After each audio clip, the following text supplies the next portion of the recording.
Hello there guys, what is going on? Son of Chelsea back here again for another video. Hope you're doing well and keeping safe on this Sunday. Going to be reflecting in today's video a bit more about yesterday's draw with West Brom. I could have easily said a defeat there because I think in some ways it did feel like that in terms of the first half, in terms of our expectations going into the game. As you know, I don't usually do this. I have my rational perspective after the game and then we move on to the next game basically. And I will touch on certain things in games in, say, added time when you guys ask me a question or if it's relevant to a news story in Let's Talk Chelsea.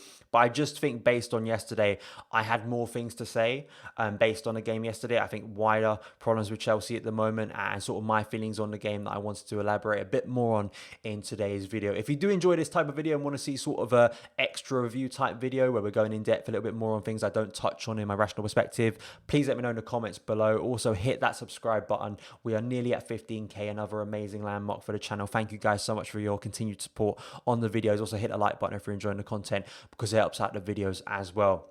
So obviously seeing more reaction to the game, seeing your comments on my rational perspective yesterday, I sometimes get criticised for not criticising Lampard enough. I think that's slightly unfair because I believe if you watch a lot of my rational perspective, especially when we don't have a good result, I think I am critical of Lampard. I think it's about having that balance.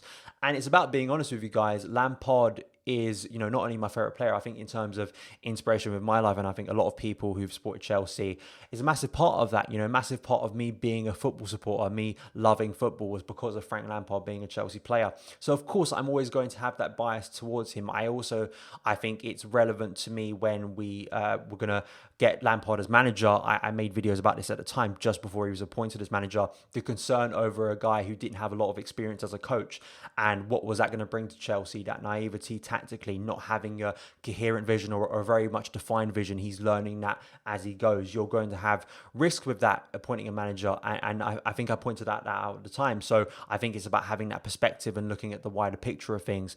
And being critical of Lampard doesn't mean you want him sacked. I also think that's the thing as well. I've seen on Twitter extreme reactions to people who were negative about last night's performance, were critical of last night's performance and getting accused of being overreactionary. I think there needs to be that balance, right, where you can be critical. Lampard knows this more than anyone. He elaborates it himself. He says it himself. He knows the pressure of being at Chelsea, being Chelsea's head coach, and knowing that first half performance last night was unacceptable and everyone needs to take responsibility for that. So me being critical doesn't instantly mean I want him sacked, and it's about that balance of not having blind faith, not looking at the wider picture, and always being reactionary and saying we have to blow it all up and start again. That's always the thing for me, the battle of sort of covering games and talking about it, that I think you need to have that perspective, looking at the wider picture of things. The battle for me yesterday of looking at blame and looking where it went wrong in that first half, how bad it went wrong in that first half, how badly it went wrong in that first half, individual mistakes versus tactical problems. I think that's the battle for me of what's more responsible. I think it is a bit of both. How can you prepare for Marcos Alonso having one of the worst individual displays in a half of football I've seen for a long time? I mean, really, it was a disastrous performance. But then also sort of balancing that with transitions once again. Chelsea getting done on transition. So many things that were so prevalent last season rearing their heads again yesterday. That's the issue for me. There were so many times, and I want to pick up this piece by Newman, this tweet by Newman, great channel, tactical channel, sort of goes in depth on games, and he's definitely made a video on the game, so I definitely suggest you go and look at his YouTube channel. But he said this: we conceded 3 goals from 3 individual mistakes, but we were lucky not to concede more because this was a constant theme throughout the first half. Fullbacks pushing up too much and too slow to track back, which gave West Brom so much space on transitions to isolate the centre-backs. And that's a big thing from last season. And I think firstly, looking at those individual mistakes before we go into the wider sort of thing about Lampard's setup, which has been a problem in the past, preventing transitions. And that's been such a key weakness for Chelsea over and over and over again. It needs to be rectified this season if we want to improve.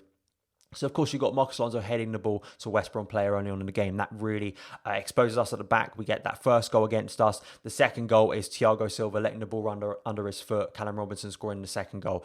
The third goal is atrocious marking at a corner from Marcos Alonso. Lampard very much apportions the blame to Marcos Alonso on that, saying Alonso lost his man, lost his marker, and that's why the third goal happened, being out of position. And being out of position pretty much for the entirety of the first half, in my opinion. Just such a poor half from Alonso.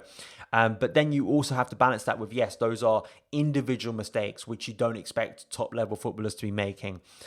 But then you look at that on transitions of the defenders constantly being exposed over and over again, and our setup for me, I think I said this, I think midfield is as much of a problem for me as centre-backs themselves, because if you constantly allow a back two, whatever back two that is, and we saw it last season even with a back three, to be exposed to have to make risky decisions, to have to make extreme decisions at times because they don't have the support of a strong midfield to balance that out, I think you're always going to see these problems. Sort of good defenders will be exposed and made to look like awful defenders, I think, at times. Yes, for Thiago Silva, the ball running under his feet, that's not, a transition where he's having to track back and has got a pacey forward running at him, of course. But at the same time, we saw this a lot last season. And as Newman points out, we got lucky last night that did not happen more throughout the game. And West Brom didn't really go at us, especially in that second half. I was surprised at how much they sat back, actually, and didn't expose us, especially when Lampard took off Thiago Silva. And basically, you had Callum Hudson-Odoi playing at left back. You had Dave playing at centre back alongside Christensen. It was very risky football by Chelsea. And I think in some ways, because of, I think it was Bilic taking off both Robinson and Pereira, that really helped Chelsea get up the pitch a bit more. But you worry going forward when we play the likes of Man United, when Rashford's running at our defence, or when you look even next week like Crystal Palace, even against Spurs, Son, players like that running at our defence. How is Lampard going to counteract that? And that's the big issue. And of course, we talked about Declan Rice, but I think just talking about Declan Rice is, it would be an amazing signing, and I think it would fix a lot of the problems, but Lampard still needs to set up a coherent sort of plan to stop transitions. Because to me, it's also looking at that with the fullbacks, right, where we go Ben Chilwell. We want Ben Chilwell in the team. But, Ben Chilwell being in that team, sure, I think would limit the mistakes and help us with acceleration of getting up and down the pitch. But I look at Reece James, where once again, he was out of position for a lot of the time yesterday. It really hurt us. And Lampard wanting to push his fullbacks up so high that it really does expose us on transitions. Not having that solid base in midfield. Kante and Cover just aren't going to be good enough. And that's not because they aren't good midfielders. We know N'Golo Kante can be a world-class midfielder. It's just I don't think there's the right balance there. And that may be a balance of them individually not being good enough for that role at the time, and Lampard not setting them up in the best way to elevate their games. I think you have to look at both of those sides of the game, and I think both of those things are true in my opinion, because I just think so consistently us being done on transition by a number of midfielders. I mean, we were as done on transition with Jorginho in and out the team. And that's the thing. A lot of people have a go at Jorginho, but Jorginho was not in the team yesterday, and we were still getting outrun when I felt we had more mobility with Kovacic and Kante. So that's an issue. That's an issue Frank Lampard has to rectify. And even if Declan Rice comes in, if we're still pushing up the pitch that high, I mean, there's only so much a player can do, to be honest. And that's something Lampard, for me, needs to rectify going forward. It's also team selection. I mean, we can look at Marcos Alonso and criticise him for that performance, and rightly so. But Lampard knows he's not a left back. We know he's a left wing back. He is an incredible left wing back. He is a game changer in that position. But we've known for a very long time that if you put him in a back four, there is always a risk he can be caught out in terms of pace. Why is he pushing that far up the pitch when we know he can be done going the other direction? I don't think it was just a case of Lampard putting him out there and his frailties being exposed badly last night. It was also individually him being so below par. I've seen games where he's been exposed, but still individually had decent moments within it. I just think he was so below par yesterday, which of course exposed us with his individual mistakes, which cost us 2 goals. But then you're looking to me at, of course, Ben Chilwell coming into the team. Hopefully that'll improve things. But I look at centre-back. The constant changing and shuffling at centre-back has to be stopped this season for me. It's a worry. It is. Because what does Lampard do now, right? Because it's a difficult thing for Lampard moving into the Spurs game and then moving into the Palace game, right? Because it seems to be a changing, very fluid situation where Christensen comes back in the team, and I think individually had a decent game. I would have put him out there yesterday, but I think on his own did well. So what do? Do you take him out of the team completely now for the Spurs game, where he looks like he's in a bit of a decent form, to be honest? Then you've got Thiago Silva, who he gives the captaincy, who has a poor mistake and doesn't really look up to it at the moment in terms of fitness, personally, in my opinion. What happens with Zuma and Tomori? They're out in the cold now, and we think they're pretty good centre-backs. I was a little bit stunned that Thiago Silva on his first Premier League game as captain did not have Kurt Zuma, for me, a very decent Premier League defender next to him, as well. That language barrier thing that Lampard has talked about, I did think it was a nice settling in period for Silva if he had Kurt Zuma alongside him. But that, is dismissing Christensen's performance yesterday. So what does Lampard do next? I think he has to settle on a back four, settle on a back two, because that's the only way I think we're going to start to see some chemistry there. I think it's so difficult. We've spoke about this in relation to Kepa last season. season. I mean, if Kepa has a constant changing back to in front of him and knowing what each of those players can do in terms of attributes, in terms of communication, I think it's such an issue, and it's an issue that Lampard has to solve. And I think he has to be a bit more ruthless with his selection. Is the back to Christensen and Thiago Silva? Is the back to Zuma and Tomori? Is the back to Tomori and Silva? There's so many combinations there. Is it a back three? Is it a back four? I think he has to settle on a formation or a back four and just stick with it. And we have to see what it does, because I think constantly changing it, we're never going to get any rhythm. It's really hard for those players back there to get any consistency in terms of form, confidence, start to build a partnership with their fellow defenders. I think that's an issue. And I know it's going to be a very congested season. I know Frank Lampard is going to have to rotate. I know you can't play the same 11 over and over and over again and expect them to get through this season. You have to understand that. But it's that balance of not shifting it week in, week out that I think is causing Chelsea problems in terms of chemistry back there. And Frank Lampard, he talks about flexibility and versatility, and it needs to be that balance for me. And I think this very much falls into sort of my final point today, because I wanted to focus more on defensively. But what is the vision? And that's my issue, and that's my big concern. When I talk about the vision, I'm not really talking about defensively. I'm talking about in attack, because the 3 games so far this season have brought up more questions than answers, in my opinion. The Brighton game we won, which is the only Premier League game we've won so far this season, but we did not have enough control. We, didn't have a lot of possession, but we were very clinical with our chances. And he played a very sort of central midfield dominant formation where we had Ruben in there, we had Havertz in there, we had Mount in there, just behind, I believe, of course, Timo Werner on the night. But we got away with it. We scored 3 goals, which was good. Then against Liverpool, we were sat quite deep. We looked very rigid and structured defensively. But then, of course, Christensen changes the game. And you wanted to see what that second half would look like with 11 men. Then yesterday, it was a complete shambles. It's very hard to take those 3 games, look at all of them and come with sort of coherent answer about what we're trying to do each game. I think for me, it's that fluidity and attacking sort of dynamism that we want going forward. Yes, bringing in Christian Pulisic and Hakim Ziyech hopefully will add that, but that's not going to solve our defensive issues, is it? And what is Lampard trying to do? Is he trying to instill a high-pressing game? That's the thing I constantly come back to. Does that suit the players he has? I think at times last season, you'd be disingenuous if you said that Lampard didn't have any vision last season and there weren't any moments of a plan coming together and where you could see Chelsea would eventually get to. I think that'd be very sort of short-sighted to say. The caveats you can throw in is Chelsea have a load of new players coming in. We did not have a pre-season for Lampard to gel with these players. And there are some players still injured that are going to be massive components to this team. Ben Chilwell still hasn't started a Premier League game. Christian Pulisic hasn't started a Premier League game yet, any game yet. And it's the same for Hakim Ziyech, right? Those are 3 key big players. And I think of Edouard Mendy as well in goal that you can bring into this team.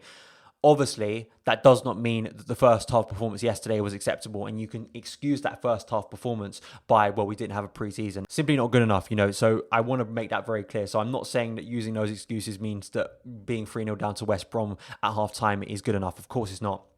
But it's also, for me, what are we going to look like as an attacking unit? And that's the big thing for me. The biggest concern for me is not having that vision in terms of moving forward. Because Lampard wants this team, obviously, based off his words, based off his actions, based on what we saw at the best times last season in certain games, is Chelsea want to be on the front foot. They want to be a progressive team. They want to be pressing high.